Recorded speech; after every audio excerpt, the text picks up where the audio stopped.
And now please welcome Dev Patel.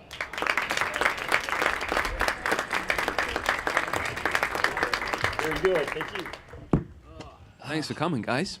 Welcome and congratulations on the film. It's really extraordinary, and it touches on so many levels. We'll touch on all of those right now, but it's based on a biography, an autobiography by Saru Brierley called A Long Way Home, published in 2015. But even as it was in the screenplay adaptation process, you knew you wanted to be a part of this, right? Let's hear that story. Yes, I'm very persistent. I turned up in Koreatown in Los Angeles at the doorstep of Luke Davies, who's a writer, and Garth. And, I went in there super keen, and I was like, look, I really want to be a part of this. And there was this whiteboard with all the story points on it. And they're like, look, you can't look at that. It's classified information. And so it's a very awkward meeting. And they're like, look, you're a really sweet guy, but you're going to have to jump through the hoops. And, thank God it happened. And I'm here now. Now, what was jumping through the hoops like? Was it sort of letting them know that you could because there's a lot to Saru. There's one of the things I find fascinating about him is that he's a character who really kind of doesn't kind of know himself. He knows who he wants to be. He has sort of an aching sense of who he was prior to being adopted, and has a sense of who this new self is. But there's something inside of him that feels unfulfilled, and he's trying to figure out what that is. So when you were talking with them about who Saru sort of was, what were sort of the jumping hoops part that you kind of had? Yeah, well, more so, it's interesting when you build up a resume and then that kind of works against you because they're like, oh, he's obvious, he's that kid from Slumdog Millionaire, everyone's seen him, and I'm like, wait a minute, I've worked really hard to create this resume, but now it's, but in a way you just have to go in and really want it. And I Skyped with the director from my bathroom in LA because that's the best reception in the house. And then I put myself on tape, and then I was in London shooting a film with Jeremy Irons called The Man Who Knew Infinity, and they called me and said, look, he wants to meet you, like, in a couple days. And I was like, what do I do? So I got out of this headspace of this Indian mathematician, and went in to do this audition. It was 6 hours long. And it was kind of, Garth is an incredible filmmaker because he's very spiritually inclined. So it was all about exploring the space, the space that these characters live in, the tactility. And then after 5.5 hours, he's like, I want you to do one more thing if you want to, which is scream. I want you to roar. And I said, well, what do you mean, roar? And he's like, I want you to completely expel any kind of emotion or history or pain that you have inside of you. And, you're sitting there like, I've just met you and now you want me to completely lose it. And he's like, I'm going to put some music on. And there's this composer called Gustavo Santaolalla. He's from he does Inarritu's films. And on the way to the audition, I was listening to this song. It's a beautiful string song called Deportation from Babel. And he said, let me put this song on. And he put this song on. It was the exact same song I was listening to in the car. And it was like this serendipity. And then, I proceeded to go and cry like a maniac and scream. And it was beautiful. And and I got the role. That spiritual aspect, I feel like that is there so much in the film, even in subtle ways. Garth Davis also directed Top of the Lake, co-directed with Jane Campion, which is a terrific miniseries. If you guys haven't seen it, check it out. But there's often scenes or moments where Saru sort of feels sort of adrift in the landscape. Like there's you're framed within a lot of space, and even at the moment that you're sort of with some friends who are from India, and you're smelling and tasting some of the Indian food that they're cooking, you're by yourself at that moment. There's a lot of sort of a sense of isolation to Saru. Exactly. That was the process. So as soon as I got the call that I got this job, I called up my manager and I said, for the next 8 months, I don't want you to send me anything. I don't want any distractions. I don't want to have to audition for anything else. I want to commit every fiber of my being to this role. Because looking like I do, scripts like this don't come around every so often. Characters that are so deep, that there's a real gravitas to the role, and he's not some goofy sidekick or, whatever, a best friend role or something. There's some real meat to the bone. And, the first thing he said was, I want you to adopt a physical space which is more masculine than you've ever been, and then I want you to find a soulful kind of vulnerability that you've never been in either. So I'm looking at two ends of the spectrum here. And, you know, it was training every day, eating like a madman until my liver was foie gras. And then I went to India 3 weeks before we started filming. And there was a lot of it was dialect coaching too. The Aussie accent, you know, you start off sounding like Crocodile Dundee. So it takes a while. But I went to India and I traveled the trains alone. And I saw the landscape change. And it was to try and build a real memory map that I could key into as a performer, so I wasn't imitating something or drawing on nothing. You know, to create a real history between the characters is very important. So, you know, I traveled the trains, visited orphanages, wrote diaries. I had this exercise where he made me stare in front of a mirror for an hour. It was like half an hour, I forgot now. But the first 2 minutes are so excruciating. You know, you're used to like combing your hair or popping your pimple or doing something in front of the mirror.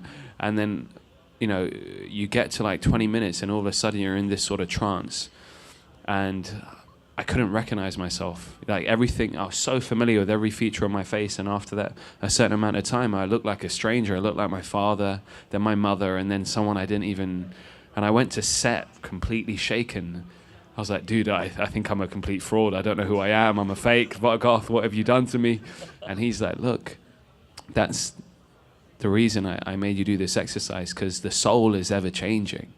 You know, you know that's the whole idea, is to look inside. So it's about being still and being comfortable in that still space, that stillness. And a great director can allow you to really expose yourself. And that's what the role required. In a way, so yeah, it was an introverted journey, and he's isolated. He's as a British Indian guy, you know, I could relate to someone that suppressed part of his heritage growing up to fit in, because that's what I did. You know, to try and be like the other kids, not get bullied. You know, it's like shove the Indian part aside, because that's, you know, they're gonna call me Harold and Kumar or this or that or, you know, whatever, and try and be like everyone else. And then I went to India for the first time to shoot Slumdog, and it was like that light bulb moment.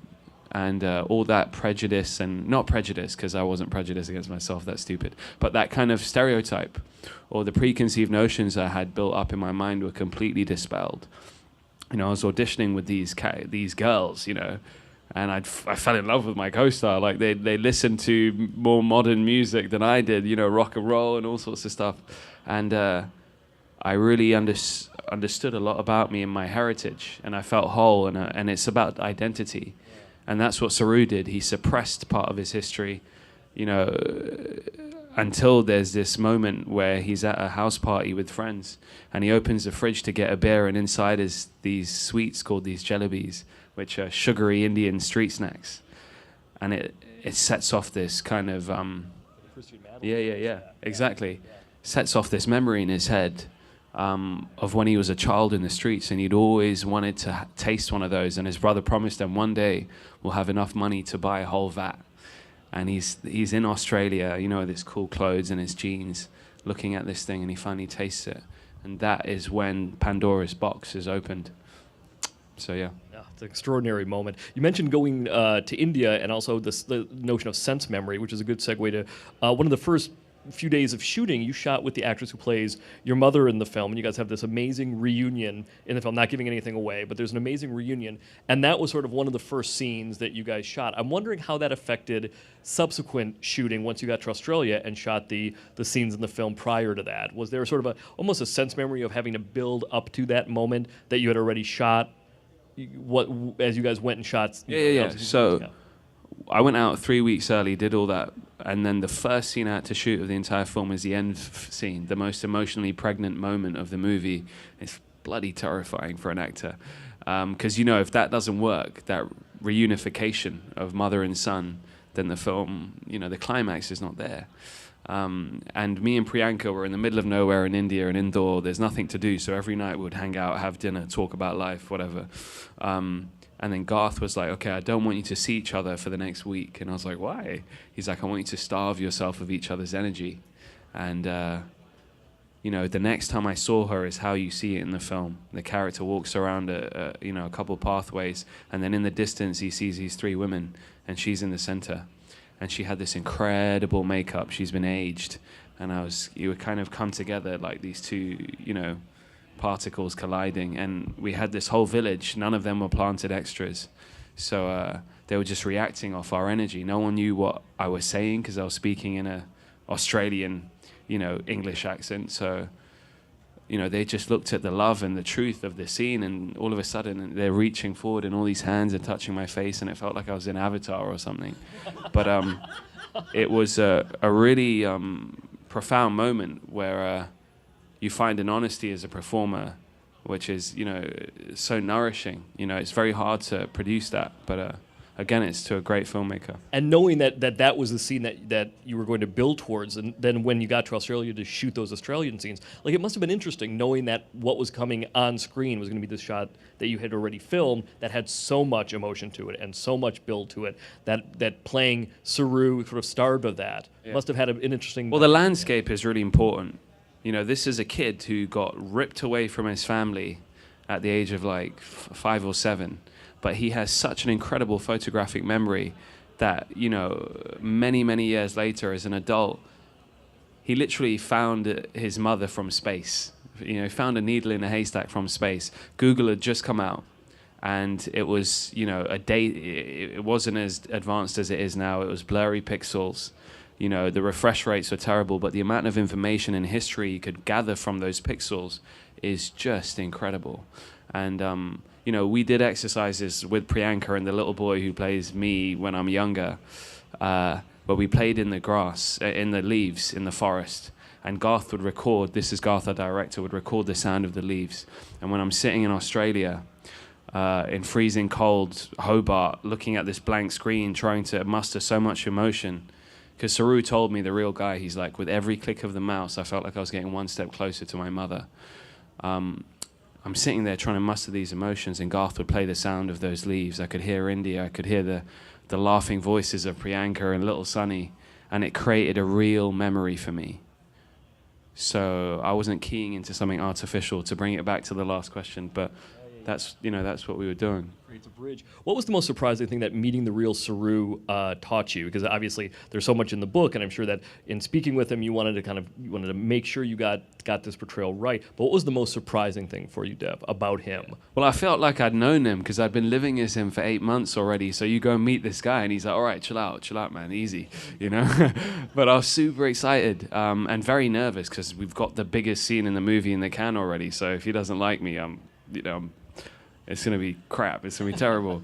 But he is the epitome of a fiercely driven human being.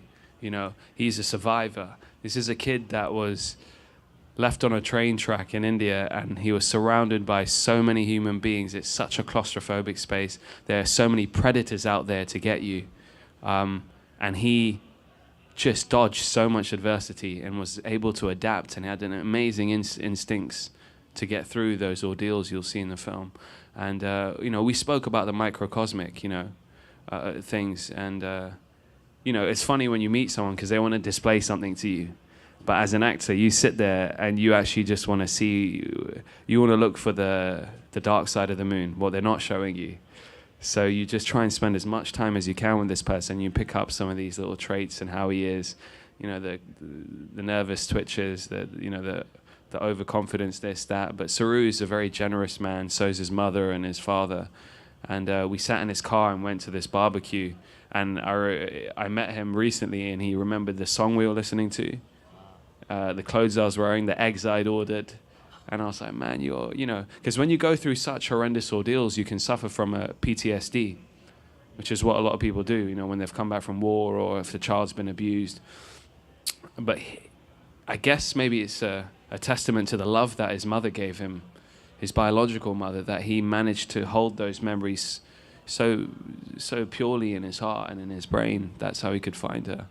Yeah. Let's talk about the actress who plays his adoptive mother. Sue Brierley is Nicole Kidman, and also Rooney Mara, who plays his girlfriend Lucy. In those scenes with both of them, they're both two amazing actresses. But your scenes with them strike me as they're so painful in some ways because they represent love and home and sort of the new beginning that Saru has, the life that he has there. And in order to sort of go back, it's not that he's leaving them, but he does in some ways have to turn his back on his current life to kind of check out what it is about his past that he's missing, and they represent the love and support that he has in his current life. What were the scenes like with them in discussions with the two of them about your scenes?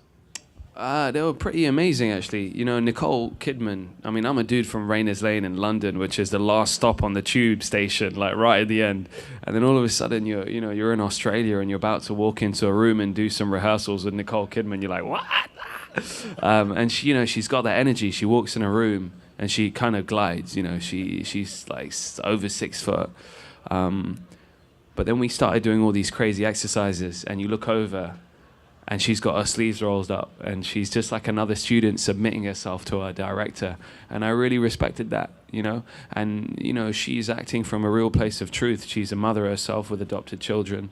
So, you know, it was amazing to have a front row seat to a performance like that, you know. She's very much a character actress, too, in so many ways. Completely. She really dives into these characters. Yeah, and Rooney is like, she reminds me of like a modern-day Audrey Hepburn. You know, she's so beautiful. And she is like a quietly fierce, and I'm like a big goofy Labrador, you know. So like we're like completely different energies. And Garth, the first thing he had us do was this thing called the monkey exercise. I don't know if there's any actors here or anything, but he gets you to do a scenario, but without any dialogue. He takes the dialogue away from the scene. So he's like, look, she's really upset with you because you've forgotten your anniversary today. So you've got to come in the room and try and make her come around to you, be your friend. And, you know, I walk in and he's like, cut, what are you doing? What are you doing? Like, come in like a monkey. And I'm like, what? Like, and he's like, yeah. So I'm like, okay. And then I kind of jump in and I'm like, and there's Rooney Mara, the first time I've met her, and she's like doing a little thing. And, you know, I'm hopping around her, picking lice out of her hair and all this kind of stuff. But what happens is, first of all, you feel like an absolute idiot, you know. But you're both feeling like an idiot. So the ego or whatever it is gone. And then the second thing is it builds a tactility because you can't talk. So you have to touch that person's face. You have to feel her hair. You have to do certain things. And that creates a kind of chemistry that you can only get if you're in a really long relationship. So I suggest, if there's any actors there, it's an amazing technique. We also did this thing where he put us on these canvases and we drew around each other in chalk, and then we had to paint what we saw. And it was interesting because I drew her as this big blue being with a tree growing out of her tummy or something. And she drew this miserable like guy with a bleeding heart. And I was like, what?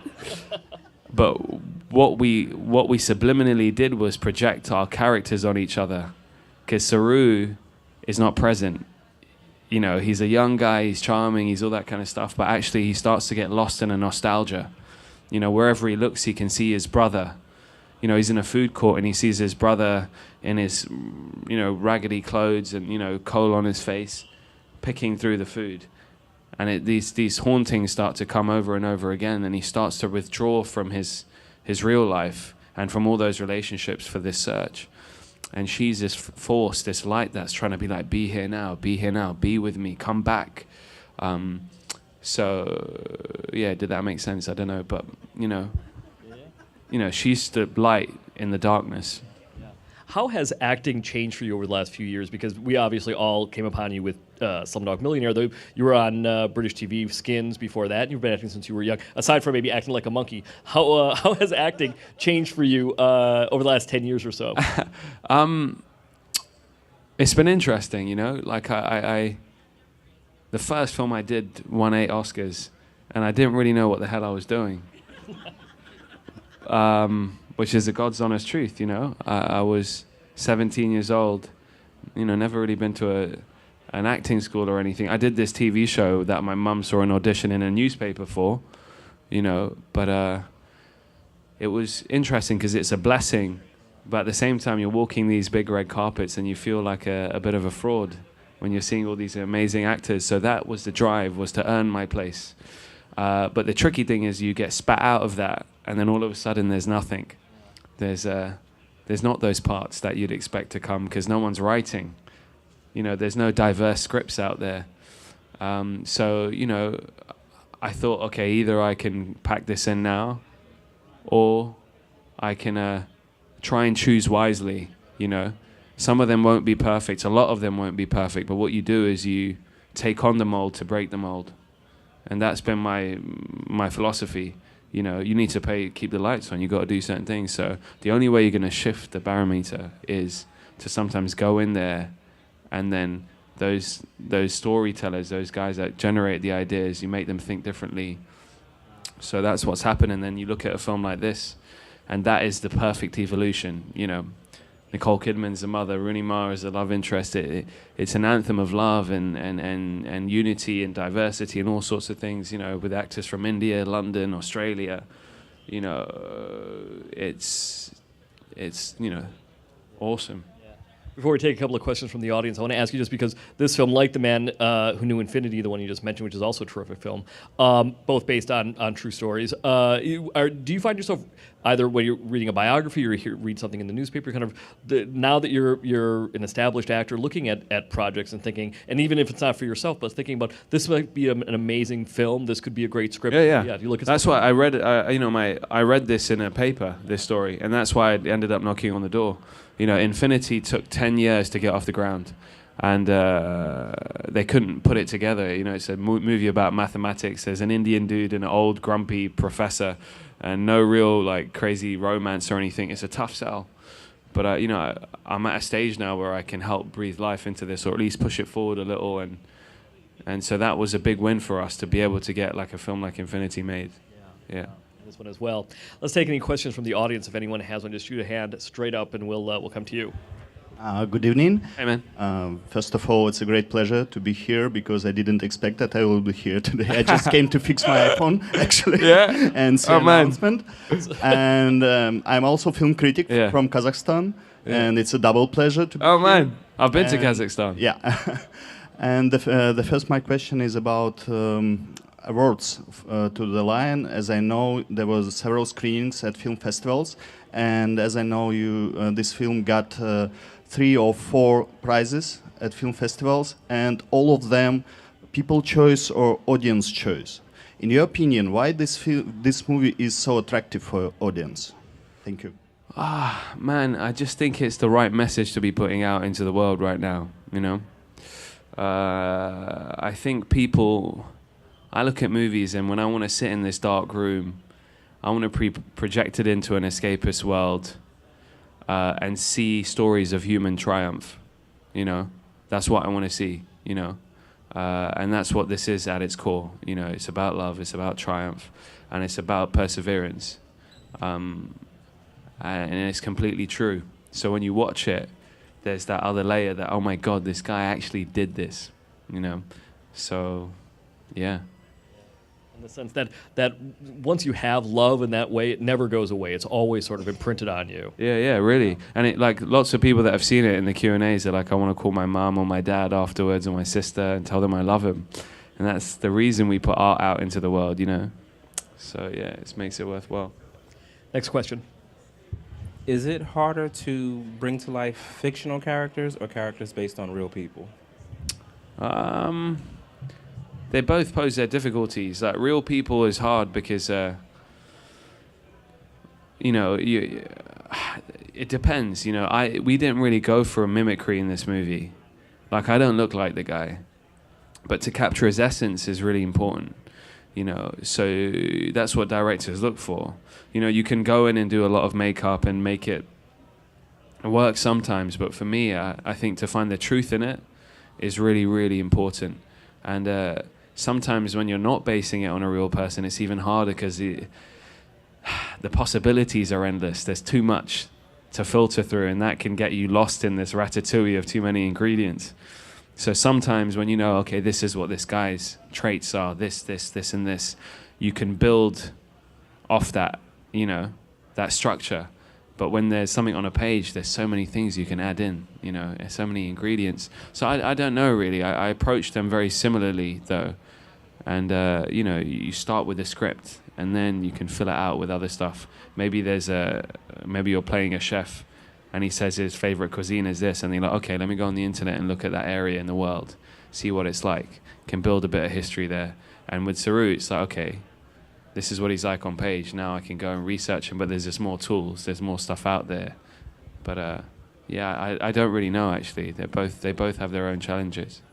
I've heard some actors say that if the person that they're playing is still alive, they sometimes don't even want to meet them until after filming is done. Yeah. Because they want to sort of have the room to inform their performance. Yeah, I don't want to be a photocopy machine. You know, like that's not what I want to do. You know, otherwise it's like completely soul destroying for me to go in. You feel like you're a previs, you know, and I've done a big studio film that really stunk, and I felt like that. You know, I didn't have no space to breathe. So that's why you go for smaller projects where you can really try and bring some truth to it. But that's really what it's about. Yeah. So next question. Right over Hey, here. how you doing? First of all, I just want to say, as a brown actor, you're an inspiration. Oh, thank you. Thanks so much. But my question is, was there or did you have any life experiences that helped you out for this movie specifically? This role. Yeah, I mean, if I didn't have any life experiences, the whole 8 months was creating those experiences, you know, going on the trains, doing all that work, create real history for the role. But like I said, I grew up suppressing a part of myself, and so did the character. And it's now he goes back to this country, even though he looks like everyone, he's just alien to that world. So I could relate to that, you know, I could relate to that. Yeah. Hi, I just Hey. like to know, because I've been to India, Yeah. okay, but I'm not going to go there. But you filmed Slumdog Millionaire, so that was in India, and Yeah. then this one. So with these two films, there are two different types of film. What was your rapport with India each time? Did you have like different experiences with the people and the dialects going through the different regions? Yeah, I've shot 5 films there now. But Oh, excuse me. that's all right. Yeah, always. I love it. You know, like I go there, and it's just bursting with humanity. There's so many people, and as a canvas to shoot on, you can put a camera anywhere, and magic unfolds like in front of you. And it's one of those places that you cannot go in too prepared, because it will swallow you up.